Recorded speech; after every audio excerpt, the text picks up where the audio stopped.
Alam niyo po, napakabuti ng Diyos dahil we're doing a series on the Gospel of John. And personally, I'm so blessed with the Gospel. Kasi bakit po? Ang gift ni God sa atin is His own Son, si Jesus Christ. Kaya nga ang picture natin is Jesus unboxed. Dahil napakahalaga ng regalong ito, we are unboxing this gift. And as we are unboxing this gift, ano na-discover natin? We little by little discovered first and foremost the very purpose of the gospel. Ano sabi ng gospel? Sabi niya, but this have been written so that you may believe that Jesus is the Christ, the Son of God, with the very same nature of God, meaning God. And that believing you may have life in His name. Ang ganda-ganda ho ng purpose so that every one of us would really experience the life that God wants you and I to have. Hindi ito yung buhay, hindi ito yung buhay na parang pangsamantala lang. Ito yung buhay na worth living for eternity. Yung tipong gugustuhin mo na wala nang katapusan. That's the kind of quality of life that God wants you and I to experience. Unang-una, isipin nyo kung ang buhay natin walang kabuluhan, walang meaning. Titiyakin ko, ayaw nyo pong mabuhay for eternity. But because God allowed us to have the foretaste of Jesus, sabi nga ng Bible, taste and see that the Lord is good. Doon palang foretaste na yun. Kung ito palang foretaste na itong pagiging Christian, napakasarap. How much more if we really see the real thing? Yung parang ganyan, pag ito totoo, I could never imagine kung sandali lang yon. I want it to be eternal. And that is exactly what God wants us to understand about this life. Ngayon, as we were studying, ito na-discover natin that Jesus is the Word, the Creator. He is the life giver. He is the one who can really satisfy us. Not only satisfy, but fully satisfies. One of the triune God, He is equal with the Father, and He is the unlimited God, the bread of life, the Christ. Last week po, we emphasized on the issue of Jesus as the Christ. Sabi natin, Jesus being the Christ, He is the King. Kaya sabi ng Lord, why do you call me Lord? Lord, but you do not do what I say. Sa maraming tao, layo, as a nation, we call ourselves the only Christian country in the Far East.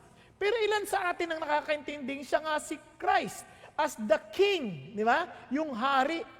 Alam nyo, personally po, I was very touched with that idea na si Jesus is the Christ. Alam nyo bakit? Kasi naalala ninyo last week, sabi natin, if we are serving kung during the days of Christ, during the days of Nehemiah, for example, kapag malungkot kang nagsisilbi sa hari, pugot ulo mo. Tama? So the first thing that you need to know is what are the edicts that the king has declared for his people to follow. Tama ba? Ano yung mga pinag-uutos ng hari? Yun ang aalamin mo. And for example, kapag alam mo inutos at ginawa mo yun dahil in service to the king, dapat masaya mong ginagawa. Tama? O, sample lang, para maintindihan nyo lang. Sample lang. Sabi, wives, sabi ng edict ng king, wives, submit to your husband. Wives, pakitaas na kami ng wives. Yes, masaya ba kayo magsilbi sa mga asawa ninyo para kay Jesus? Pinaghahandaan ka lang kape, pinaghahandaan ka lang baon at damit, pinaglalaba sila, inaabot ang kaya naman lang abutin. Di ba? Minsan ang mga tatay ganun eh. Pakiabot ka, andyan lang. Abot naman niya. Pakiabot. No. Tapos, pagsisilbahan mo na may kasiyahan, hindi dahil sa kanya, kundi dahil sa hari na iyong pinaglilingkuran. Naintindihan po? How many are the husbands? Ano sabi ng King's Edict? Husbands, love your wives, just as Christ loved the church, that He gave Himself up for her. Ano sabi ng Lord? Mahalin mo daw yung asawa. Kahit nagtatalak. Yes. Anong pag-aasawa? Hindi mo daw dadayain dahil mahal mo siya. Kahit na ang salubong sa iyo, ang amoy niya ay parang kawali. Di ba? Amoy ginisa. Yes, love. Yun ang sabi ng Lord eh. Tama? How about the children? Children. Yes, children. Ang sabi? Honor your parents. Kahit ang gulang-gulang. Yeah, yun sabi. At you will do it with gladness because you're serving the King. Tama ba? Workers. Ang sabi? Serve. Not with eye service, but serve as you're serving the Lord. Kaya habang nagtatrabaho ka, dapat masaya ka. Hindi dahil sa, ang dami-daming trabaho, ang daming utos, lagi ng overtime, pagod na ako! Ganun, dami Lord. Hindi, nagsisilbi ka sa King. You do it with joy. Grabe, no? Ano ko ninyo? And alam nyo, kahit ako personally, aminin ko sa inyo, mainitin ang ulo ko noon pag nagdadrive ako, inaaway ko yung mga hindi sumusunod sa batas. Pag sila hindi sumusunod, pero pag ako hindi sumunod, okay lang yun. Nagkakataon lang, hindi sinasadya. Ganyan, di ba? Tama. Tapos aawayin ko sila, sabi ng Lord, huwag kang ganyan, masama yan. Opo, Lord, sorry po. So, hindi na ako nagtatalak. Nagbubusin na naman. Busina naman na nagagalit. Ganyan. Sabi ng Lord, hindi tama yan. Sabi ko, Lord, hindi na ako masyadong bumubusina. Unti-unti na lang. Ako pa nagturo sa asawa ko, pag bumusina ka, totohanin mo! Ganyan. Sabi ng Lord, huwag ganun. Nagko-komentaryo naman ako habang nagdadrive. Ano ba yan? Ano ba yan? Hindi nag-iisip. Ano ba yan? Minsan nga sabi ng asawa ko, nakaka-stress ka na. Nakaka-stress ka. Hanggang sa, nahiya ako sa Lord. Lord, nahiya ako. Hari kita, pinaglilingkod ka, pinagdadrive kita. Ikaw kasama ko dito, tapos ingay-ingay ko. Paano kung natutulog ka? Parang ginagawa ng mga anak sa service. Di ba? Makakahiya, na-istorbo sila. Di ba? Parang, Lord, sabi ng Lord, di ba, pag nung girlfriend mo pala yung misis mo, pag nata-traffic, masaya ka? Opo. Di ba, masaya ka naman talaga maganin, di ba? Ang saya-saya mo. Parang kung pwede lang, wag nang matitigil yung traffic. Tama ba? O di isipin mo ganyan, you're serving me with great joy because you love me. So anong gagawin mo? So little by little, natutunan ko maglagay ng mga tapes, mga CD or DVD to watch, or audiobooks. Ay nako, nag-enjoy akong sobra kahit anong traffic. Parang ibig sabihin, hindi na issue yung traffic. Ang issue, how you spend your time wisely because you're serving the King of Kings, Jesus as the Christ. Nagkakadilihan. Kaya mga estudyante, sipagan nyo mag-aral. Hindi dahil sa dami requirements ng teacher, kundi dahil you're serving the King of Kings. Amen po? Pakisabi sa katabi mo, Jesus is the Christ. Okay? Pakisabi mo, Jesus is the Christ. Pag hindi ka mabuti, with gladness. Okay, now let's continue. Now, today, we will look at Jesus is gracious. Pursue change. Jesus is gracious. Alam niyo, itong salitang grace na ito, sa maraming tao, they're using this word, pero hindi na naiintindihan. Nandito na nga sila eh. Ano ba talaga? Merciful, gracious, ano ba? Just. Ano ba talaga ito? Na para matulungan ko kayo, ganito yan. Kapag justice, whatever you sow, you reap. Okay ba yan? Kung ito yung kaparusahan, ito yung para sa'yo. Justice yan. Ito yung karapat-dapat. Justice yan. Tama ba? Ngayon, kapag mercy, ito yung karapat-dapat na kaparusahan mo, hindi iginawad sa'yo dahil sa awa or mercy. Tama ba? So you are being given a second chance. Kaya ang word na mercy is second chance. Pag sinabi mong merciful, full of mercy, full of second chances. Kapag beautiful, full of beauty. Tama? Pag awful, naintindihan ang sabihin? So ngayon, ano yung grace? Ito yung grace. Binibigyan ka ng regalo o ng gift na hindi karapat-dapat para sa iyo. Okay, lagay natin sa isang storya. Naalala ko si Napoleon. Si Napoleon. Meron siyang sundalo. Tapos sabi ng yung sundalo niya nakagawa ng napakasama na deserving death. Napakasamang bagay. So ngayon, hindi na lang siya tanggal, papatayin pa siya. So the mother pleaded for mercy. Sabi niya, Sir, please, I'm pleading for mercy for my son. Sabi niya, your son does not deserve mercy. Sabi ni Napoleon. Sabi ng mother, if he deserves it, it is no longer mercy. So I'm pleading for mercy because he does not deserve it. Sabi ni Napoleon, okay, I declare and I grant him mercy. Okay, yun ang mercy. Nakuha niya? Now, dagdagan natin yung kwento. Ito, hindi na totoo itong karugtong. Hindi na totoo yung karugtong. Ako na may gawa nito. Yung kanina, totoo yun. Ito yung karugtong na gagawin nating gawa-gawa ko lang. Sabi niya, now I will also bring back your son to the army. And I will even promote him as one of my commanders. Grace yun. Nagkakaintindihan? Grace yun. Kasi hindi karapat-dapat na siyang mabalik eh. Tama? Nilagyan pa siya ng posisyon. Ganyan-ganyan ang sitwasyon natin ngayon. Because our God is gracious, our God is so gracious, He gave us a right not only to forgive our sin, which is mercy, but He even gave us the right to become His child, His children. And He gave us a position na parang tayo po ay mga co-heirs of Jesus Christ. Can you imagine the grace? Nakita niyo, kaya nga, imposible to remain with from where you were, from the place where you were found. Hindi pa pwede. You have to change. Later I will explain. Tingnan natin muna dito. Tingnan nyo. Lahat tayo in our understanding of salvation, itong sabi ng Bible, for by grace, you have been saved through faith. And that not of yourself, it is a gift of God. Not a result of works, so that no one may boast. Sa totoo lang, walang qualified sa atin sa langit. Not a single individual is qualified to be with God in heaven. Kung inaakala mong you are good enough, para sabihin mo, I am qualified, mali ka. Because in the eyes of God, we are all sinners. Nagkakaintindihan? Kaya nga sabi niya, your salvation is by grace. But you have to receive it by faith. Now, tingnan niyo po para maintindihan niyo po lalo ito. Tingnan niyo, sabi ng Bible, or do you not know that the unrighteousness will not inherit the kingdom of God?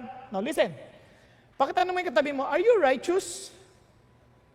Sa totoo lang, righteous ka ba? Oh, the unrighteousness, sabi nga, will not inherit the kingdom of God. Wala kang karapatan sa kaharian ng Diyos. Do not be deceived, neither fornicators. Nakipag-sex ka na ba sa hindi mo pa asawa? O nag-isip ka ba ng masama sa hindi mo asawan, parang ginahasa mo sa isip? Kasama ka dito. How about the idolaters? Meron bang ginawa mo sa buhay mo na naging sentro ng buhay mo na hindi Diyos? Maaring asawa mo, anak, na kapag kinuha niya sa'yo, parang magwawala ka? Oh, Diyos-Diyosan yun. Nakuha natin, anything that dominates our lives is God. O sabi nga nun, idolaters yun. How about adulterers? Adulterers? Ikaw naman out of bond of marriage, dinaya mo yung asawa mo. Even in physically or mentally. Mami, explain ko palalo yan. Oh, how about effeminate? Effeminate? O hindi pa homosexual yan. Effeminate pa lang. Alam nyo ba ibig sabihin ng effeminate? Alam nyo? O hindi ko na-explain. Baka magalit pa kayo. Nor homosexuals. Hindi rin nor thieves, nagnakaw. Kumuha ba kayo at gumamit kayo ng bagay o damit ng hindi nyo pag-aari, ng hindi nagpapaalam?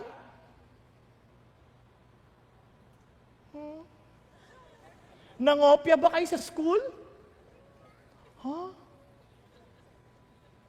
Nakapulot ba kayo na hindi nyo binalik? Thieves.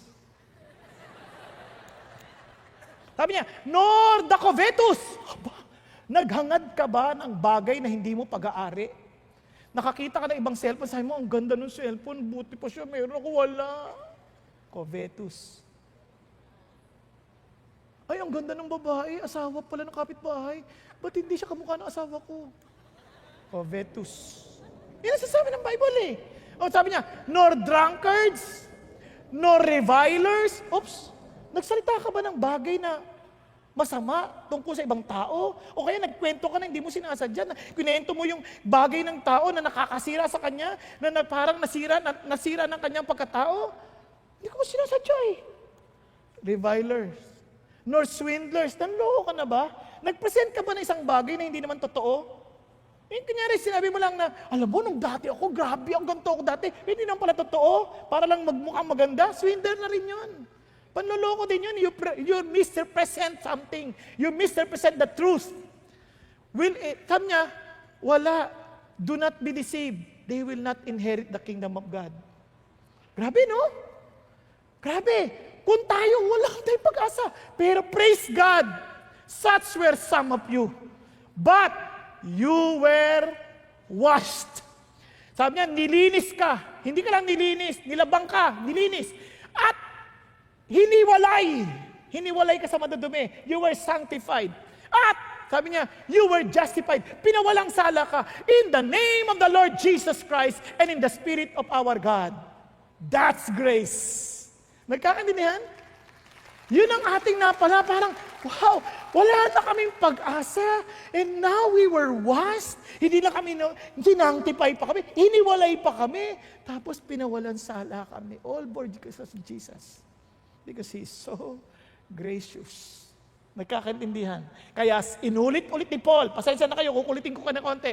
He saved us, not on the basis of deeds, which we have done in righteousness, but according to His mercy, by the washing of regeneration and renewing by the Holy Spirit, whom He poured out upon us. What the word? Richly blessings, grace, through Jesus Christ, our Savior. So that being justified by His grace, we would be made heirs. Kanya, hindi lang tayo napawalang sala, dahil sa kanyang biyaya, naging tagapagmana pa tayo according to the hope of eternal life. Naging tagapagmana pa. At sabi ganon, kaya, pansin nyo, ito yung biniyaya ang binigay sa atin ng Diyos. Kaya kung ito'y totoo sa'yo, you will pursue the change or the life that God wants us to have. Kaya pursue change. Ganito yan, para maintindihan natin. Ito na lang. Pero hindi ka mukhang mahirap eh. Dapat yung nagugutom. Ito, pwede. Sorry. Anong pangalan mo? Gwapo ka naman eh. Ha? Si Dave. Halimbawa si Dave, ano yan? Batang pagpag. Halimbawa lang, batang pagpag. Kung alam niyo yung pagpag na kumukuha ng pagkain sa basura, pinapagpag, tapos yun ang kinakain niya. Talagang kawawang-kawawa. Ito ko ngayon, sabihin natin ako, milyonaryo. Halimbawa ako si Don Saking. Diba? Na hindi marukutan. Don't saking di marukot. Parang ganyan. So, nakita ko to ngayon si Dave. Naawa ako. Sabi ko, Dave, saan ka nakatira? Oh? Siyempre hindi ko pala alam pangalan. Sorry. Hindi ko alam pangalan kasi, iho. Bakit ka nagpapagpag? Food. Pagkain. Ito po food ko eh. Wala ka bang magulang? Wala po. Lila. Saan ka nakatira? Wala po. Sa daan lang po. Saan ka natutulog? Kung saan po abutan. Ito naawa ka. Dave, teka. Gusto mo ampunin kita? Tapos nakita niya yung kotse ko. Mercedes-Benz. 6 ang pinto. Haba. Sabi ko, gusto mo ampunin na lang kita, ayusin ko sa papeles, kunin kita. Ano nga pangalan mo, Dave? Di ko po maalala. Kaya, di bale, papalitan natin di marukot. Sige, kaya dito ka, okay lang sa'yo. Di sabi yung mga. So, to make the long story short, inampun ko na siya ngayon. Dinala ko ngayon sa aking mansyon. Mansyon na. Una, ang rungis-rungis niya. Paliliguan ko siya ngayon, tama ba? Sabihin ko sa mga katulong, pakipaliguan si Dave. Ganyan, no? Tapos dinala siya ngayon sa CR. Hindi siya marunong siya. CR? Ang laki ng CR. Ang alam niyang CR, yung mga butas lang na maraming kawayan na ganyan, na kapag tumayo ka, natalaglag ka, gumagalaw-galaw yung ganun. Parang buhay na buhay yung mga nasa ilalim. Parang may mga gumagalaw-galaw. Parang pag nalaglag ka, patay ka. Parang lalamunin ka ng mga uod sa ilalim. Alam ko yan, ganyan CR namin dati. Sa probinsya. Kaya alam ko, kaya magtabatay, ganyan. Tapos mamaya, sabi niya, kaso napunta ka sa CR nitong mayaman na to, ang laki-laki. Tapos nakita mo, ang linis ng tubig, water closet, ang linis. Tapos sabi nga nun, Dave, diyan ka lang ha, kukuha ko lang ng mga gamit mo ha. Pag alis ng katulong, nagtampisaw ka doon, naghilamos ka. Bowl yun eh, water closet. Ang linis. Siyempre nakita, ay naku, iho, hindi ganyan. Diyan ka dudumi, So, tuturuan kita ha, paano? Sa madali sa bago na apelido mo ha, tandaan mo, ikaw na ngayon ay si Dave, anak ni Don. Kaya, ganito yan, diyan ka dudumi, kapag tapos ka na, pipindutin mo to, huhugasan niya sarili. Naghuhugas! Tapos hindi lang yun. Pag pinindot mo sa kabila, pupunasan niya, gano'n, may pumunas. Parang, wow, amazing! Tapos, pag isakit ka, malalaman na, matitest na lahat yung laboratory test mo.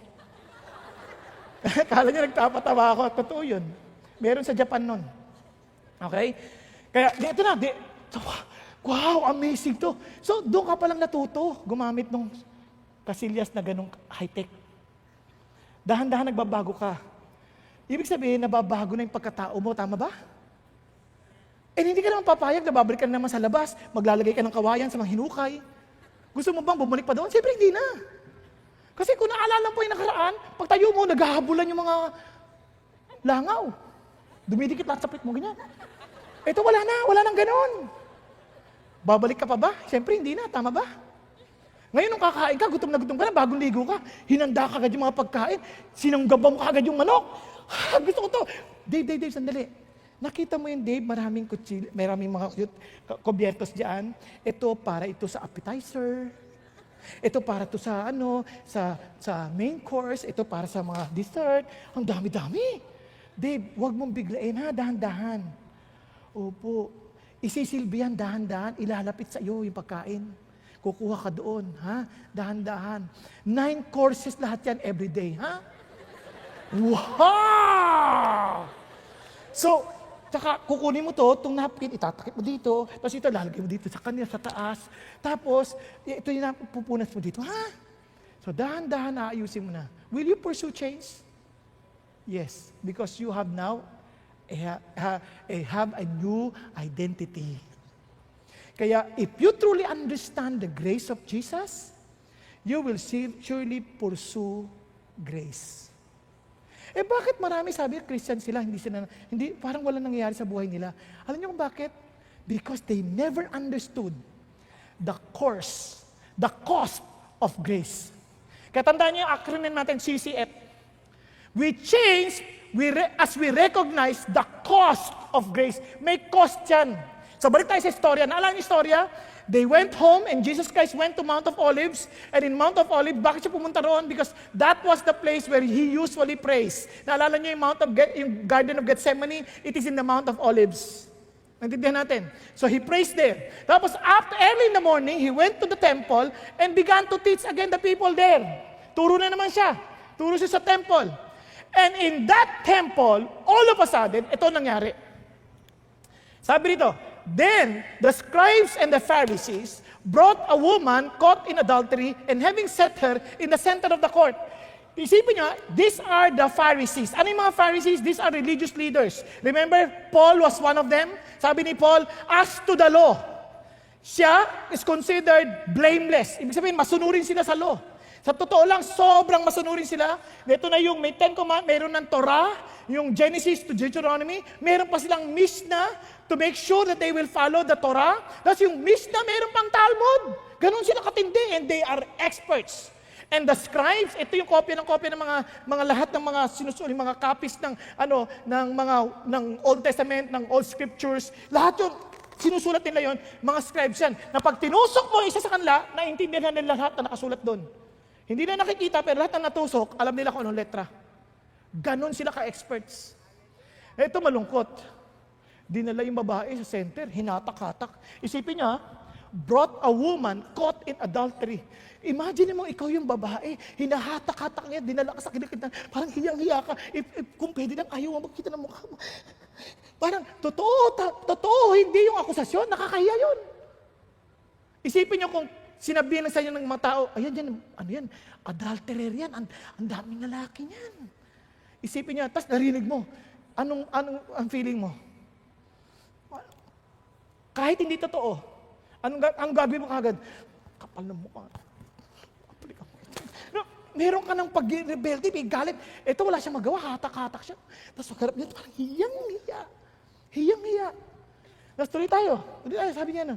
Then they said to him, Teacher, this woman has been caught in adultery in the very act. Ha? Kitang-kita daw kung anong ginagawa niya. Abay, mga buboso pala ito. Saan mo makikita yun? In the very act? Paano malalaman yun? Ano ka ba? Kung hindi ka naninilip? Naintindihan niyo ba yung nangyayari dito? O kaya naman, posible naman, baka naman yung adultery sinasabi niya rito, yung parang nakita nila may ginagawa, na alam nila may kasamang babae, may ka-holding hands, tapos na lalaki, tapos nag-ano sila, nag-switch sila, hindi pa lang sila mag-asawa. Most probably they saw him. Kapag sabi niya, Hi, babae, we know you. Takbo ka agad yung lalaki. Kaya mag-isa na lang siya. Nakuha ninyo? Posible yun. Nagkakaintindihan tayo? Now, tuloy tayo. Now, in the law of Moses, commanded us to stone such women. Sabi ganon, what then do you say?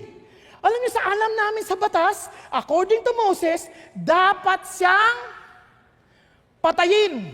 Kaya, ano sabi niya? Hindi lang basta patayin. Directly sinabi nila, to stone her.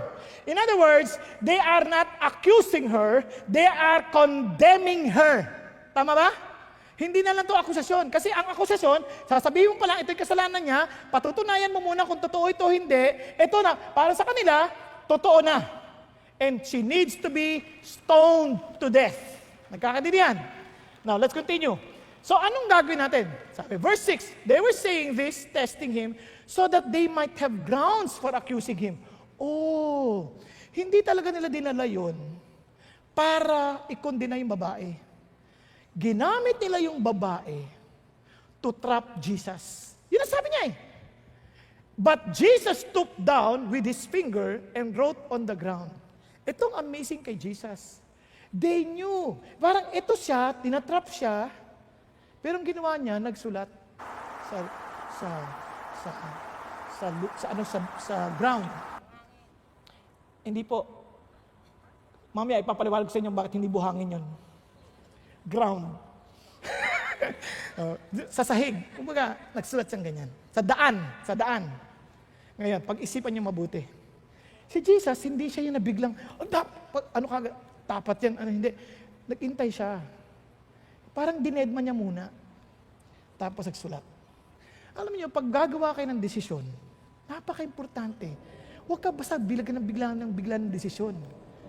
Mag-isip ka muna. And in the eyes of Jesus, hindi siya nagpabigla-bigla, even if he's already God. Nagsulat muna. He knew the very heart of men, kaya hindi mo pwedeng siyang paglaruan. Now listen to this. Anong ulit ang akusasyon sa babae? Adultery. And adultery is one of the 10 commandments. One of the commandments is sinabing, you shall not commit adultery. Alam niyo, ang word na adultery, napakabigat nito. Ang ibig sabihin ng adultery ganito, meron kang sex ka sa hindi sa loob ng bilang mag-asawa. Either before you got married or maybe outside your marriage. Physically or mentally. Nagkakaintindihan? Kaya pag nahuli, hindi biro. Tingnan niyo sabi ng Bible. If a man is found lying with a married woman, then both of them shall die. The man who lay with the woman, and the woman, thus you shall purge the evil from Israel. Sabi ng Lord, kailangan linisin niyo sa kasamaan niyang mga tao na yan. Kaya, kailangan niyang patayin. Ang bigat ha, walang specific kung paano papatayin. Hindi sinabi na stone to death. Pero ang sabi dito, they need to be executed. Ngayon, alam niyo ba kung paano na ginagawa yan? Based on Mishnah, nilulubog sila sa dumi ng tao hanggang tuhod. Pagkatapos, tatalian ng tuwalya na malambot, hahatakin hanggang mamatay. Ganun nila patayin yung mga nag-adultery. Palagay ko kung gagawin ngayon dito yan sa Pilipinas, wala na mag-adultery, no? Tapos kitang-kita ng lahat ang hinahatak. Tiyak ako, matatakot ang marami. Nakuha natin? Pero doon, kahit na nangyari yan, talaga sinasabi ng Diyos, because we want to purge evil from Israel. Ngayon, kung sakali naman ganito nangyari, verse 23, if there is a girl who is a virgin engaged to a man, ibig sabihin, engaged na siya to be married, and another man finds her in the cities and lies with her, para bagang pinersa siya, ni-rape siya, then you shall bring them both out to the gate of that city, and you shall stone them to death. Yun na pagka-rape, stone to death. Ba't naman, ano kasalanan ng babae? Ni-rape lang naman siya. Because she did not cry out in the city. In other words, parang sinasabi niya, dahil hindi siya sumigaw, parang binigyan niya na rin yung consent niya. Nakuha ninyo? So in other words, nagdaya ka. Alam mo na ikakasal ka eh. Nakuha ninyo? Engaged ka na eh. Kaya sabi nga, and the man, because he has violated his neighbor's wife, thus you shall purge the evil from among you. So galit na galit ng Diyos sa adultery. Galit na galit. Sa totoo lang, lahat ng nilagay niya sa law, sa Ten Commandments, talagang standard yun na hindi payag ang Diyos doon. Okay? Nagkakaintindihan? Ngayon, sabi ng Lord, yung adultery na yan, hindi lang sa labas. Baka iniisip ninyo, yung actual, physical act lang. Hindi, sabi ni God, pati miisip lang. Tingnan nyo, sabi ni Jesus, you have heard that it was said, you shall not commit adultery. But I say to you, that everyone who looks at a woman with lust for her, has already committed adultery with her in his heart. Na pag-isipan nyo mabuti, so agad-agad, pag-isipan nyo yung mga tao doon, if they really saw this woman committing adultery at the very act, imposible hindi kayo naapektuhan. Yung mga lalaki lang, ito tayo lang mga lalaki. Kayo mga babae, nakikinig kayo, chismosa naman talaga kayo. Hindi, joke lang. Pero, tayo nga nakakita lang sa internet, naapektuhan na eh.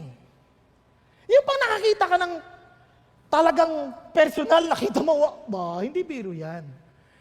Yung mga lalaki, kunwari pa, ay grabe! Magtatakip pa, pero kita-kita naman. Di ba? Sa totoo lang, ganun tayo. Ngayon, akala ko noon, lalaki lang ang nag-iisip ng masama. Alam niyo, nagulat ako, pati pala babae. Kasi nung minsan, high school pa ako noon, sabi ng mga classmate ko babae, sabi niya, kayo mga lalaki, pag nag-uusap kayo, ano pinag-uusapan ninyo? Di pareho lang ang pinag-uusapan ninyo. Bastos! Sabi mo naman sa akin. O di, alam ko na, pareho lang pala. So, meron din pala silang masasamang pagkakataon. Diba? Hindi ko sinasabing, ewan ko, kung hindi kayo aamin, palagay ko, nagsisinungaling kayo. Pero, ang totoo niyan, lahat tayo may gantong klaseng problema sa buhay. Nagkakaintindihan tayo. Kaya, sabi ni Jesus, alam nyo, akala nyo lang akala nyo lang okay lang yan. Ulitin ko sa inyo. Ang adultery hindi mabuti. Bakit? Because it will damage your spouse. Yung asawa mo, whether mental yan or physical yan, it will be affected. The way you treat your wife, the way you allow your intimate act, maapektuhan. Hindi lang yon, it will also damage yourself. Maaring iba sa parang okay lang, pero deep within, there is something wrong happening to you. Kaya sabi ng Bible, you are sinning against your body. If you join your body with a prostitute, you are sinning against your body. Kaya hindi mo maintindihan, mayroong epekto sa iyan, epekto ng isip mo. Alam mo, ito pang malungkot, mayroong nababalitaan, lalaki, kakasal na ha. Nag-stag party. Ang niregalo ng kanyang mga quote-unquote kaibigan, babae. Pagkatapos, ginamit niya sa pagkakataon mo na to, last chance mo na ito, ginamit niya. Alam niyo, hindi niya alam. Nung nag-asawa na siya, siyempre, nag-honeymoon, nagkaanak, nagka-AIDS yung asawa niya at anak. Both of them died. Saan niya nakuha? Nung naimbestigahan, siya yung may AIDS. Dahil nakuha niyo sa babae, nung stag party. Sa maraming tao, alam niyo, sa marami sa atin, kakasakit. Alam niyo bakit? Dahil lang sa AIDS, masahol na yan. Ang dami pang klaseng sexually transmitted diseases. Tama ba? Hello? Pag-isipan niyo mabuti. Papasa mo yun. Kaya you want to be protected from any form of STD? Ito sikreto, be faithful to your spouse. Nagkakaintindihan po. Meron akong kilala, bothered, takot na takot, nagne-nervous breakdown. Bakit? Sa takot niyang meron siyang AIDS. Bakit ka natakot? Bakit ka natatakot sa AIDS? Bakit? Gumamit ka. Yun ang dahilan. Pero kung hindi ka gumagamit, wala kang katatakutan. Nagkakaintindihan tayo? Wala kang katatakutan kasi alam mo naman kung anong ginawa mo eh. Kaya sabi ng Diyos, hindi ko kayo gustong mangyari sa inyo yan. Kaya ayaw ko niyan. It also damage your children. It will damage your children. Hindi lang madadamage your children. Siyempre, if your children is the family is affected, the whole society will be affected. At hindi, ito pang malungkot, if you are a Christian, your testimony will also be damaged. Type nyo ba yun? How can you tell the world? Your friends will know anong ginagawa ninyo and you can tell them, the Lord Jesus loves you, the Lord Jesus will change your life. Come on, bro. Come on, sis. I know you. You were with us. Palagi kang Jesus ng Jesus, pero sumasama ka sa amin sa Lexus, sa Pegasus, at kung saan sus, Mariosep. Pag-isipan nyo mabuti. Alam namin yan. Kaya how can you testify about Jesus? No, may pag-asa ka pa? Yes naman. It just warns us. Nagkakaintindihan po? Ngayon, tingnan niyo po ulit, sabi ng Bible. Kaya sabi ng Bible, tandaan niyo, ang malungkot pa dyan, for the wages of sin is death. It's not only your physical death, but the eternal death. Can you imagine? The cowardly, unbelieving, and abominable, and murderers, and immoral persons? Saan sa pumunta? Their part will be in the lake that burns with fire and brimstone, which is the second death. Hindi biro yan. And Jesus Christ knew that very well, na hindi mabuti ang kahihinatnan ng mga taong nagkasala ng ganito. Kaya sabi ni Jesus, tingnan niyo ang ginawa. Jesus took all those condemnation upon himself. Kaya sabi niya, but he was pierced through for our transgressions. He was crushed for our iniquities. The chastening of our well-being fell upon him, and by his scourging, we are healed. Sabi na, kaya hindi biro yung pinagdaanan ni Jesus Christ when he was suffering on the cross, when he was suffering even before going to the cross. It was really terrible. Bakit? Because he was thinking about you. He was thinking about the penalty that you will experience once you reject him. Sabi niya, hindi ko papayag. I know the pain. You may not understand the eternal pain that you will suffer from kasi nobody knows, but Jesus knows. Alam niya, He's the Holy God. Kaya sabi niya ngayon pa lang, kaya nalulungkot ako, alam niyo po, ang daming mga Christians, they claim to be Christians, they're living they have no respect for the plan of God for marriage. Siyempre hindi kayo. Ba't ang tahimik niyo? Kinabahan ako Hindi kayo, di ba? Hindi kayo? Ngayon, kung kayo yon, God is telling you, I love you, my son. I love you, my daughter. Alam niyo, piti yung pain. Binigay mo yung sarili mo, hindi pa kay kasal. Iiwan ka niyan. Wala naman kayong commitment yun nang magkasal na, nangiiwan pa Yung hindi pa,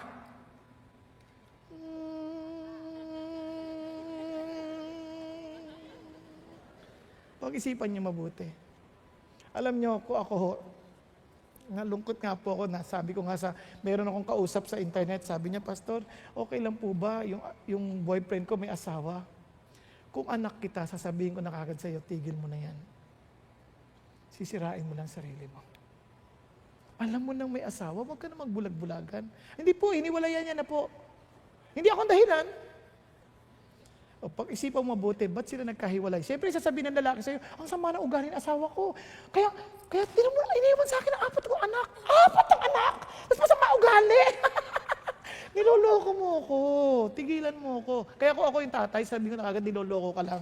Lagi naman ganun Lagi naman masama yung kapartner, kaya nga naghiwalay, kaya masama siya. Tandaan ninyo, it takes 2 to tango. Hello? Andiyan pa kayo? Andiyan pa kayo? Pag-isipan niyo mabuti. Ngayon, baka sabihin niyo, grabe naman, ibig sabihin, wala na akong pag-asa magsimula ulit. Hindi, pero mag-isip ka muna ng mabuti kung ako sa'yo.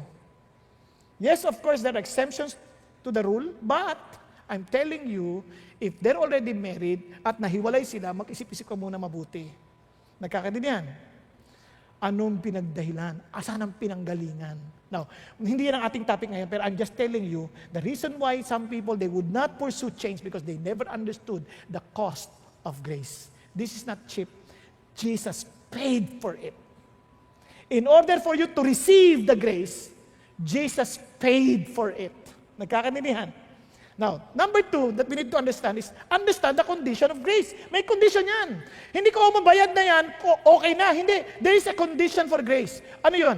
Tingnan natin. They were saying this, testing him, so that they might have grounds for accusing him. But Jesus stooped down with his finger, wrote on the ground. Now, let's continue. Sabi niya, but when they persisted in asking him, he straightened up and said to them, he who is without sin among you, let him be the first to throw a stone at her. Now, look at this. Sabi ni Jesus, sabi niya, anong gagawin namin? Sabi ni Moses, dapat tapatin. They're trying to trap Jesus. Kasi, pag sinabi ni Jesus na, okay, sige, stone her to death, parang sinasabi mo na rin na parang hindi ikaw ang pag-asa. Akala ko ba you're a friend of sinners? Akala ko ba you're the hope for these sinners? Pero ngayon, sinabi mo, nag-agree ka sa amin to stone her to death? So, wala ka. You're not really a savior. You do not really care for these people. Paano ko naman kung hindi naman siya nag-agree? Guys, I'm giving hope to these people, so please don't. Nangyari lang. Hindi ka totoong prophet. Kasi kung totoong prophet ka, tandaan mo to, kung totoong prophet ka, dapat paparusahan itong mga makasalanan. Again, if I agree, then you are taking the law upon your hands. Bakit? Hindi ka Sanhedrin. Ang Sanhedrin lang may karapatan para magpautos ng stone to death. Ngayon, kung crucifixion, Roman na ang mag-execute. Kaya nagpaalam pa yung mga Sanhedrin. Alala ninyo that they need to crucify Jesus. So they went to Pontius Pilate. Pero pag stone to death, pwede. Kaya si Stephen, binato. Kasi sila lang. Kasi the Sanhedrin, mga 23 judges yon, and they need witnesses. And they will decide whether that woman is guilty or not. Ito sa case na to, hindi ganun ang ginawa. Diniretso nila si Jesus, Rabbi, what should we do? Because they want to trap Jesus. If Jesus agrees with them, lagot ka sa law. Tapos ka. And if Jesus does not agree, lagot ka kay Moses. So saan ka lulugar? Pero amazing si Jesus. Di ba naalala nyo yung muko? Nagsulat? Amazing. Tingnan nyo, bakit amazing? Let's continue. Again, he stooped down and wrote on the ground. Ano ba talaga yung bakit kailangan niya magsulat? Ito ang sinasabi ni Jesus. Ulitin ko I went to Israel, nakita ko doon hindi buhangin, ang kalang ground. If you go to the temple, sa temple to ang kalang daanan, bato, as in bato. You know why Jesus Christ stooped down and wrote? Walang explanation, walang nagsasabi ko ano sinulat, kaya marami nagpe-presume ko ano sinulat. Ito presumption ko lang, but I feel that this is the nearest and the closest, the possibility kung ano nangyari. He wrote. Alam niyo kung ano sinulat? Hindi. Tama ba? Nobody knows.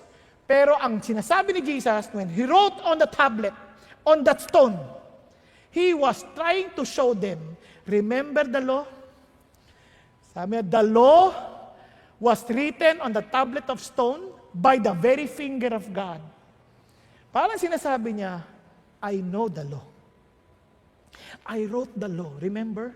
It was written by the very finger of God. I know the law. And I gave that law for you to realize that you are a sinner, that you need a Savior, and the Savior is here. I wrote the law. I will fulfill the law for you. I will save you from this law because this law will tell you that you are a sinner and you need a Savior. Kaya tingnan niyo, sabi niya, sinong may kasalanan sa inyo, walang kasalanan sa inyo, siyang unang bumato. Yun ang sinabi niya. Tingnan niyo. Sabi niya gano'n. And on the evidence of 2 witnesses, di ba? Kailangan may witnesses. He who is to die shall be put to death, and he shall not be put to death on the evidence of 1 witness. Kailangan 2. At hindi lang yun. The witness will be the one the first to throw that stone. Pero sabi ni Jesus, you misunderstood everything. The point is this, the law, I have to fulfill it because you can't. So para maintindihan mo, you need Jesus. Kaya sabi ni Jesus, tingnan nyo, For all have sinned and fall short of the glory of God. Kaya tingnan niyo ano nangyari. Sabi na, isa-isa sila umalis. Kasi they understood, may kasalanan kami. Wala kaming karapatan to bring condemnation to this woman. We have no right to stone her because we are all sinners. Nagkakaintindihan? Di ba naalala niyo, yung law was given so that we would all come to Jesus? Tama? Nalala nyo? Now, babalansin ko lang sandali. Hindi ibig sabihin, hindi natin pwede na mag-judge. Kasi iba naman, wala namang pwede mag-judge. Kasi lahat tayo makasalanan eh. Hindi yun ang pinag-uusapan dito. Ang pinag-uusapan dito, kayo rin makasalanan, sa totoo lang, tinatrap nyo nga ako eh. You're trying to destroy me. You're rejecting me. Kaya nga, pinapakita ko sa iyo, you are also a sinner. Now, anong tinuturo ng Diyos? Now, listen to this. Ito, just to balance. We are supposed to judge the people in the church. Bakit ba? O those who belong to Jesus Christ. Pakinggan ninyo mabuti. It is actually reported that there is immorality among you and immorality of such a kind as does not exist even among the Gentiles. That someone has his father's wife. Grabe, no? Biro mo, ang niya, yung asawa ng tatay niya. Now, you have become arrogant and have not mourned instead. So that the one who had done this would be removed from your midst. Kailangan alisin niya sa kalagitnaan ninyo. For I, on my part, si Paul, though absent in body but present in spirit, have already judged him who has committed this as though I were present. Ano gagawin niya? Judge him. Tama? Now, bakit? Sinner din naman sila. Yes. In the name of our Lord Jesus Christ, when you are assembled, and I with you in spirit, with the power of our Lord Jesus. Now, listen to this. So, verse 5, I have decided to deliver such a one to Satan for the destruction of his flesh, so that his spirit may be saved in the day of the Lord Jesus. Anong purpose? Para maligtas pa siya. Tama ba?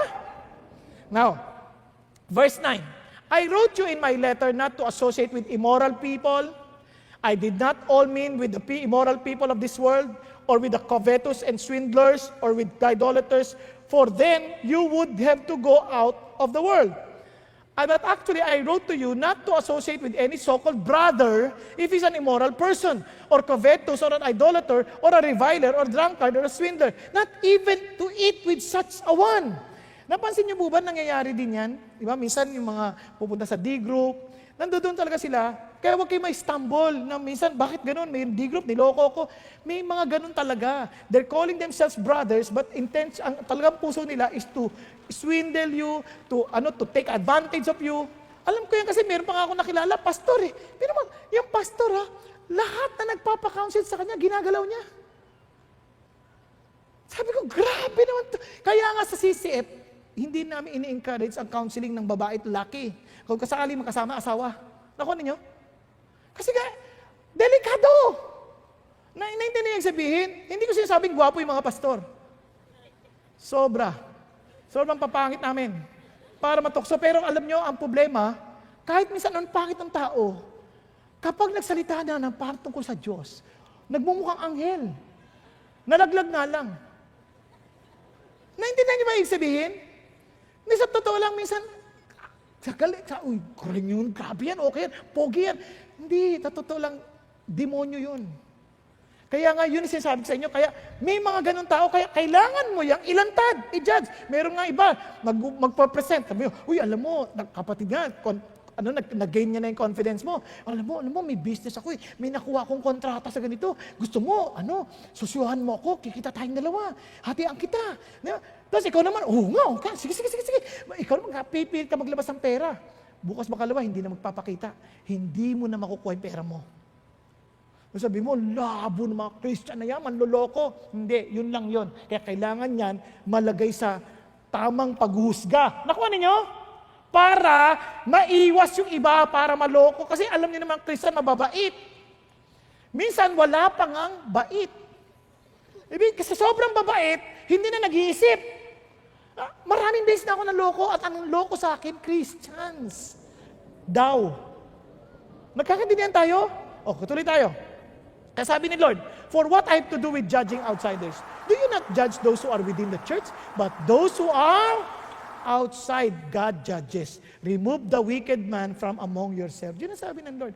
Pero, tatandaan ninyo, the reason why we're judging is not to condemn them. Okay? Why? Ang ating objective is this.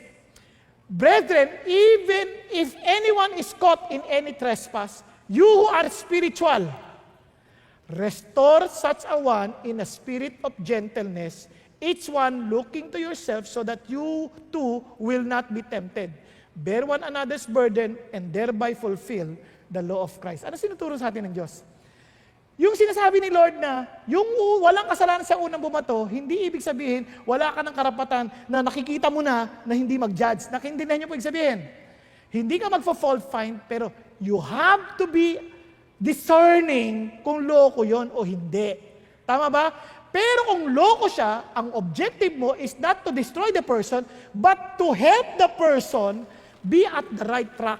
Dalhin mo siya sa Diyos. Nagkakaintindihan? Nagkakaintindihan tayo?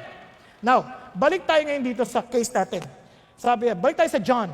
Sa verse 9, but when they heard, they began to go out one by one, beginning with the older ones, and he was left alone. And the woman, where she was in the center of the court. Ano napansin ninyo? Ngayong alam mo na makasalanan ka, alam mo na may problema ka. Anong ginawa nila? One by one, they left. Dapat nga, na-realize mo na, ang unang gawin mo, lapit ka na kay Jesus. Kasi mali ka eh. Aminin mo na yung pagkakamali. Because of their pride, one by one, they left. Alam niyo, napansin niyo pag mga tao na hindi lumalakad ng tama, anong ginagawa nila? Instead of asking help from the Lord, instead of allowing the grace of God to operate, anong ginagawa? Umaalis. Hindi na nag-a-attend ng service, hindi na nag-a-attend ng D-group, kasi ang dami ko ng pagkakamali, kakaya kay God. O di hindi ka naman nabubuhay sa grace ni Jesus, nabubuhay ka na naman sa righteousness mo sarili. Nagkakaintindihan tayo? Andiyan pa kayo? Ha? Nagkakaintindihan? Kaya hindi ka lalayo. Lalo kang lumapit, tinan mo yung babae. Pwede naman tumakas yung babae. Wala na sila. Kaysa mapahiya ako dito, kaalis na rin. Ako ano yung sabihin? But anong nangyari sa babae? She stayed. And look at this. And straightening up, Jesus said to her, "Woman, where are they? Did no one condemn you?" Sabi niya, tingnan niyo yung sagot ng babae. She said, "No one, Lord." Ano napansin niyo? Sabi niya, "Wala po, Panginoon." What? At the very instance, this woman began to say, "Lord, wala po silang lahat. Wala po nagkondena sa akin, Lord. Alam ko kayo walang kasalanan, but you can condemn me, but Lord," began to recognize that Jesus is the Lord. Nagkakaintindihan? Ano sagot ni Jesus? Sabi ni Jesus, and Jesus said, "I do not condemn you either. Go." Ano napansin niya? Sabi ni Jesus, "Now that you have recognized me, while the rest run away, instead of accepting there are sinners, that they need a Savior, what did they do? They left.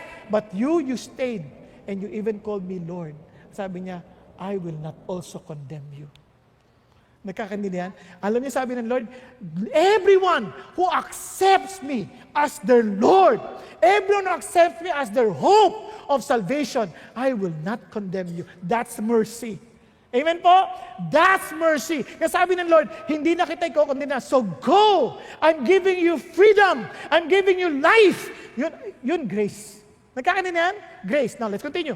Kasi sabi ni Lord, "Therefore, there is now no condemnation for those who are in Christ Jesus." Hindi ka na niya ikukondena. You are forgiven. You are considered sinless before the eyes of God. Hindi ba kayo natutuwa niyan? If you belong to Jesus, pasin niyo, maraming tao ganito. The reason why most of us, we don't have confidence in our prayers when we pray to the Lord, alam niyo kung bakit? We're always looking at our accomplishments. Minsan pag-pray tayo ganun, Lord, pinagsilbihan kita eh. Ba't di mo sinagot yung prayer ko? Nagsilbi ako sa iyo, Lord. I was faithful in my tithes. Lord, I was faithful in my D-groups. Lord, I was sharing your gospel. Pero Lord, bakit di mo sinagot yung prayer ko? Isa lang mahiningi ko, magkaasawa na ako, Lord. Just give me a husband, Lord. Why are you not answering my prayer? Sabi ng Lord, tingnan mo anong basis mo Bakit you want God to answer your prayer? Your accomplishments. Instead of this, Lord, totoo lang, wala naman akong karapatang humingi sa iyo. Makasalanan ako eh. But you gave me the right to become your child. Kaya Lord, kung gusto mo, kung okay sa iyo, at kung nakaka-please sa iyo, bigyan mo ako ng asawa. Kung hindi naman, Lord, I will honor you because you are my God and you are gracious. Amen po. That's the grace of Jesus. Kaya kung alam mo yung grace ng Lord, iba ang approach mo kay Jesus. Lord, thank you. Kaya pag may tanggap ka, thank you. Pag wala, thank you. It's all by your grace. You know what is best for me. Amen? Pakisabi sa katabi mo, God loves you so much. He knows what's best for you. Di ba? As in, He knows what's best for you. Listen to this. Sabi na, He made Him who knew no sin to be sin on our behalf so that we might become the righteousness of God in Him. Ano sinasabi ni Jesus sa babae? I will not condemn you. You know why? Because I will be condemned for you. I will be pierced to my side. I will be crucified. I will be dead on the cross because I will be condemned so that you would not be condemned. I will take your sin. Ano sabi ng Lord? Look at this. He became sin on our behalf. And now, we become the righteousness of God in Him. Every time you come to God, every time you approach God, alam nakikita niya, not your righteousness, not your failures, not your mistakes, but the righteousness of Jesus in you. Ang tingin niya sa'yo, you are as righteous as Jesus because He sees Jesus in you. Paano ka tatayo sa Diyos ngayon? Sige nga. Paano ka mag-worship sa Diyos? Lord, thank you that I can sing songs to you. I may not be good in singing, but Lord, thank you that because you look at me as a righteous individual because of Jesus. Pag-isipan niyo mabuti, alam niyo minsan kinokondemn natin sarili natin, hindi natin mapatawad sarili natin. Tigilan mo na. You are righteous as Jesus. Bakit? Because the righteousness of Jesus has been placed upon you. That's grace. Ito yun, no? Pinatawad kita sa kasalanan mo, dahil hindi ka pa rin mabuting tao, kahit napatawad na kita, ito ang righteousness si Jesus. So every time I look at you, you are as holy as Jesus. Hello? Ang lungkot ninyo? Parang kawawa naman kayo. Naintindihan sabihin, that gives me confidence in my life. That gives me also, yung marirelax ka ba? Kasi sa totoo lang, hindi mo napansin, ang daming pagkakamali sa buhay. Nagkakaintindihan tayo? Minsan you get so discouraged, sabi mo, Lord, parang di ata ako Christian eh. Kaya nga kasi you are always looking at your own self. Look at Jesus. He is your source of strength. That will give you the strength to pursue change. Amen? Praise God. Hallelujah. Now let's continue. Kaya sabi ni Lord, look at this. For the wages of sin is death. Yes, but the free gift of God is eternal life in Christ Jesus. Itong regalo ng Diyos. Hindi ka karapat dapat dito, but I'm giving you this gift. The grace of God. The gift of eternal life. And finally, yes, wala na akong kasalanan, napatawad na ako, pwede na akong gumawa ulit ng kasalanan. Ganun ba yun? Mali. Because the fruit of grace, we need to bear that fruit. Remember, Jesus is the vine and we are the branches. We need to bear that fruit. Ano sabi ng Lord? Tingnan niyo, straightening up, Jesus said to her, Woman, where are they? Did no one condemn you? Look at this, how Jesus, ito na yung fruit kagad. He changed your identity like all of a sudden. Sabi niya, woman, alam niyo ba yung sabi ng woman dito? That's the very same term that He used when He called His mother, woman. Doon sa cross, woman, behold thy son. Ano ibig sabihin ng woman? Parang ganito yung paggalang, madam. Lord, adulterer, hindi naman sinabing hindi siya guilty. Napansin niyo ba? Hindi naman sinabi, obsweldo ka na, hindi ka guilty. Ina-accuse ka ng... No. Sabi nga nun, I will not condemn you also. Ibig sabihin, guilty ka eh, pero hindi kita kukondena. Sabi niya, woman, ang tawag niya, madam, ma'am. Dapat yan kung ako, hoy, madaming lalaki. Di ba? Hoy, madaming lalaki. Hindi ka na nahiya? Ang kapal mo? Di ba? Hoy, patotot. Hoy, kalapating bababang lipad. Tandaan mo to. Hindi rin kita kukondenahin. Hindi. Doon mo lalaman ang address ka agad ni Jesus. Madam. Parang ganito, ma'am. Asan na po sila? With all respect, asan na po sila? Ano sinasabi ni Jesus? Alam mo, nakikita ko sa iyo, hindi na yung nakaraan mo. Ang nakikita ko kung ano ka. dahil sa relasyon mo sa akin bilang iyong Panginoon. Because I will change you. And surely you will pursue your new identity. You will pursue your change. You will pursue a better being. Why? Because of me, woman, madam, kagalang-galang na babae, sinasabi ko sa iyo. Hindi rin kita kinokondena, sabi niya. Pero tingnan niyo ha, from now on, sin no more. Ano sasabi niya? Binibigyan kita ng kalakasan. Binibigyan kita ng abilidad to sin no more. Christians, this is what God is telling you now. You have now a new identity. You are no longer under the power of sin. You are no longer under the power of the devil. You are no longer under the power of this world. And you can say now no to ungodliness. That's the grace of God. Hindi mo pwede sabihin, kapag ako'y tao lamang, wala na akong pag-asa magbago. Now, let me tell you a good news. Hindi. You are now a new person. Therefore, if anyone is in Christ, he is a new creation. The old has passed away, behold, the new has come. You can now say no to ungodliness. Tingnan niya, sabi ng Bible, for the grace of God has appeared, bringing salvation to all men, instructing us to deny ungodliness and worldly desires, to live sensibly, righteously, and godly in the present age. Kahit anong sama ng kasalukuyan to, you can stay pure, you can stay sinless, you can stay holy before the Lord. Bakit? Because of the grace of God. And sabi niya, looking for the blessed hope and the appearing of the glory of our great God and Savior, Jesus Christ. Lord, I'm looking forward to your coming. I'm excited for your coming. Lord, thank you. Instead of focusing on your own weakness, instead of focusing on your own failures, forget it. Focus on the power of Jesus and the grace that He has given you. Sabi niya sa iyo, anak kita. Kaya nandito ka na sa bahay ko. Kasama ka sa palasyo ko. Kaya sige na, mabuhay ka with your new identity. Pursue change. Amen po? Nagkakaintindihan tayo? Kaya kapatid, ito lang. Marami tayong mga weaknesses. May kanya-kanya tayong mga alagang mga kahinaan. Minsan, Lord, gusto ko na po matigil itong vision na to. Sabihin mo, Lord, thank you for your grace. Kaya Lord, alam ko matatanggal to by your grace. Lord, alam ko matatanggal to. Every day, you just thank the Lord. You may not see it now, but you will begin to see the changes as you allow the grace of God to move upon your life. Nagkakaintindihan po tayo. Lord, hirap na hirap ako dito. Tutulungan mo ako by your grace. Thank you, Lord. Hallelujah. Thank you, Lord. Hallelujah. Kaya, kinikwento ko sa inyo kahit yung pagdadrive ko, nakita niyo yung struggle ko, pero awa ng Diyos, nakita ko yung changes. Not because I tried my very, hindi na, may nupukpok pa dahil hindi na. Hayaan mo si God, nagulat na ako. Dati, problema ko, mura ako ng mura. Bawat kwento ko, kasali nanay ng takausap ko. Hindi totoo. Pupukpukin yung labi ko, yan, namagatuloy. Pero tanggal ba? Hindi. Only by the grace of Jesus. As I began to focus on the Lord Jesus Christ, I began to meditate on His goodness, meditate on His grace. I meditated on His strength. I praised God. All of a sudden, bigla lang siyang nawala. Biglang hindi ko na siya nasasabi.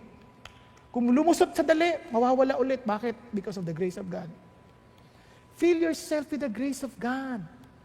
Huwag yung sarili mong hina. Kunyari, may boyfriend ka, sabi, Lord, nahirapan ako talaga, nahulog ako lagi sa Kanya.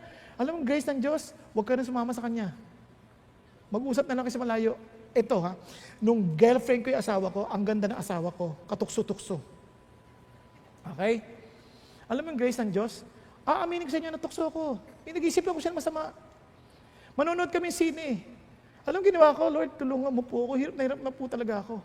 Pinuntahan ko yung nanay niya. Nay, samahan niyo naman po kami manood ng sine. Ha? Bakit? Nagtitiwala naman ako sa iyo pero wala po ako tiwala sa sarili ko Sama po kayo. Sige, di sama naman siya. Alam mo, nakakatuwa sa mama. Siya nagbayad ng sine. Siya nagbayad ng merienda. Naku, ang sarap, libre pa. Bonus, grace. Grace yun. Hindi ka na nagkasala, may blessings pa. Kaya lagi ko na siyang niyayaya. Pero, amazing si God. Kaya nung kinakasal kami, umiiyak ako Pag nakita niyo yung picture namin, yung video namin, umiiyak ako. Hindi ako umiiyak dahil napikot ako. Umiiyak ako dahil sabi ko, God, thank you. Naihatid ko siya sa dambana mo ng maluwalhati at malinis sa iyong harapan. na hindi ko siya nagalaw. Panginoon Diyos, salamat po. Salamat po sa biyaya ninyo. I'm telling you, allow the grace of God to work in your life. Nagkakaintindihan? Now, tignan niyo, sabi ng Bible ha, sabi, everyone who has this hope, look at this, fixed on Him, purifies himself. You fix on Jesus, then you purify yourself. Just as He is pure, everyone who practices sin also practices lawlessness. And sin is lawlessness.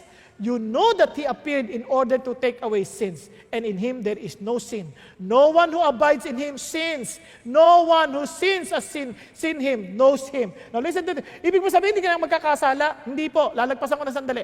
Sabi niya, my little children, I'm writing to you these things to you so that you may not sin. Yun ang objective ng Diyos. But, if anyone sins, kasi nagkakasala pa rin tayo eh. If anyone sins, we have an advocate with the Father, Jesus Christ the righteous. And He Himself is the propitiation for our sins, and not for ours only, but also for those of the whole world. By this we know that we have come to know Him, and we keep His commandments. Ano sabi ng Lord? Yes, I know, magkakasala ka pa rin. But if ever you sin, I'm telling you, I'm still your advocate. I will defend you before my Father. Sabi ko lang, Dad, bayad ko na po. Dad, bayad ko na po yan. Dad, my righteousness. Nakintindihan niyo po? Pero hindi siya excuse para magkasala tayo. Kasi you will no longer practice sin. You will no longer pursue sin. You will pursue Jesus. That will lead you to righteousness. That is pursuing change. Amen po? Nakakaintindihan? Now, let me end with this. Naalala niyo si Joseph? Naalala si Joseph? Gandang lalaki. Kasi makita kung gandang lalaki. Tingin sarap. I-explain ko sa inyo. Ang pogi-pogi niya. Sabi nung, kung gaano siya kagandang lalaki ganito, yung amo niya, biglang lumapit. Hi, Joseph. Joseph, wala ang amo mo. Wala si Sir. Joseph, samahan mo ko. Sipingan mo ko, Joseph. Sabi niya, oh! Sabi ni Joseph, natakot si Joseph. Sabi niya, teka muna ho, ma'am. Isipin niyo po, lahat ng bigay sa akin, pinagkatiwala sa akin ng asawa ninyo. Ako na po nag-aalaga ng inyong lahat ng ari-arian ninyo. Kaya, paano ko magkakasala sa Diyos? Minsan kala natin kahit tayo blessed kasi magaling tayo, pera ko naman to, pakialam mo, kung saan ko gagamitin ang pera ko, gamitin ko sa babae, pakialam mo. Huwag ganun. Tandaan mo, everything that you have, the ability to earn, came from God. Amen? Kaya tandaan mo kay God yan. You will be accountable to God for everything you have. So sabi mo kaya, how can I sin against God? Yun ang grace ni Jesus. Everything you have is a grace given to you by God. So, as we close, meron pong isang teacher sa theology, kinausap niya si Steve, center football player. Center siya sa quarterback. Ayan, laki-laki. Sabi niya, Steve, how many push-ups do you do? I do 200 push-ups every night. 200 push-ups. Can you do 300? I haven't tried it yet, sir, but I will try. Okay. I will try. I will practice. Ito na. We have a deal. On our class, I will request you to do push-ups. Okay? Sure. Yan. Ito na. Nagdala ng donut. Sarap na donut itong teacher. Sabi niya, ano pangalan mo, iho? Yun nakapula. Ha? Jay, do you want donut? Sabi ni Jay, yes, sir. Kita niyo, sarap. Do you want donut? Yes, sir. Okay, Steve, can you do 10 push-ups for Jay for him to receive donuts? Okay, sir. 10. Dali lang, 10 pa lang. Ano pangalan mo ulit? Sir? Jamel, do you want donuts? Yes, sir. Kasi nakatanggap si Jay. Yes, sir. Okay, Steve, do 10 push-ups for yun na. For Jamel. 10 push-ups.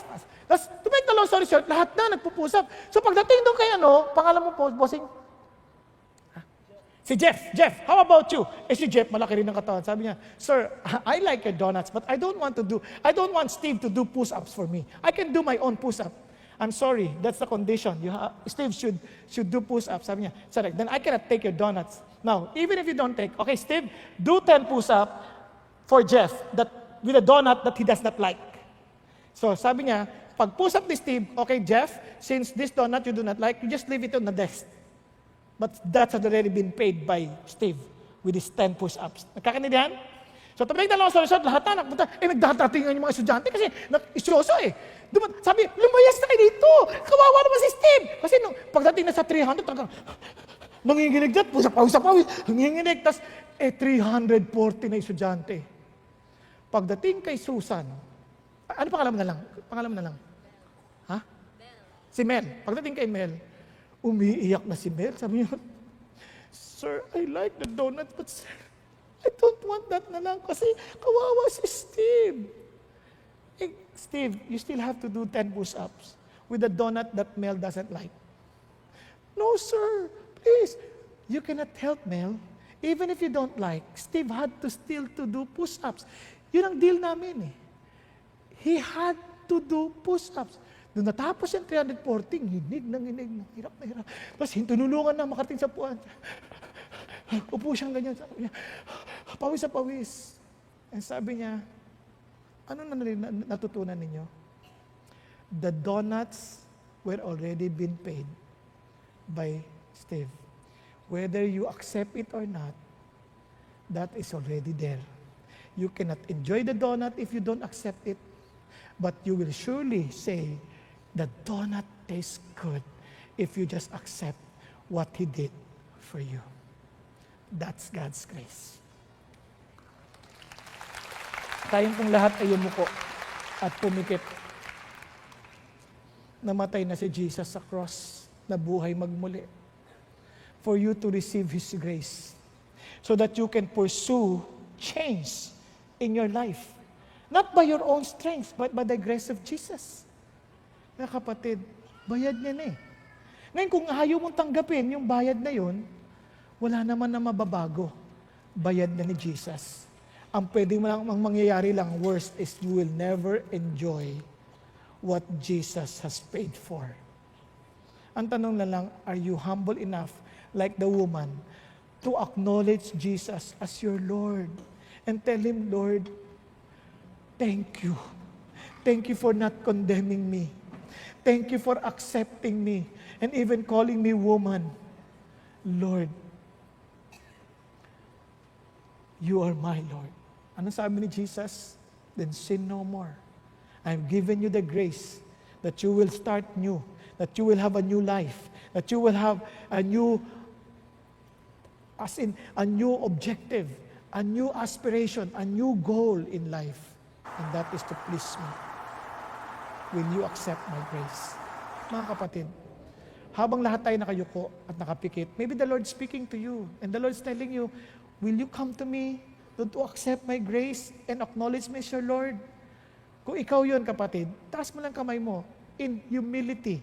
Don't run with those people na hindi tinanggap. They just realized that they were wrong at umalis.